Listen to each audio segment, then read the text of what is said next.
বিশ্বকাপের আগে ড্র শুনলেই ফুটবল প্রেমীদের হৃদস্পন্দন কি একটু বেড়ে যায় না?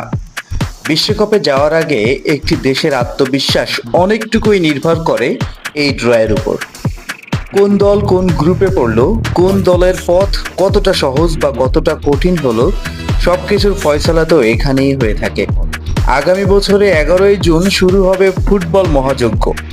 উদ্বোধনীয় ম্যাচে ঠিক 188 দিন আগে ওয়াশিংটনে বসছে এই ভাগ্য নির্ধারণীয় মিলন মেলা।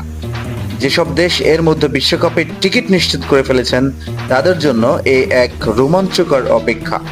আবারও যেসব ফুটবল প্রেমী এরই মধ্যে লটারিতে টিকিট কিনে ফেলেছেন তারাও জানতে পারবেন কোন মাঠে কোন খেলা দেখার সৌভাগ্য বা দুর্ভাগ্য তাদের হবে।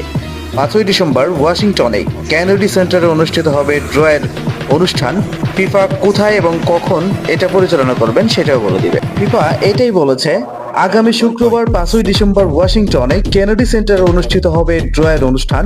অনুষ্ঠানটি শুরু হবে স্থানীয় সময় দুপুর 12টায়, বাংলাদেশ সময় শুক্রবার রাত 11টায়। ফিফা জানিয়েছে ড্রয়ের পরের দিন অর্থাৎ শনিবার 6ই ডিসেম্বর সব ম্যাচের সূচি প্রকাশ করা হবে। কিভাবে দেখা যাবে খেলা ভাবছেন? ড্র অনুষ্ঠিত হবে, সরাসরি দেখা যাবে ফিফার অফিসিয়াল ওয়েবসাইট এবং ফিফার ইউটিউব চ্যানেলে। ধন্যবাদ সবাইকে, ভালো থাকবেন, আল্লাহ হাফেজ।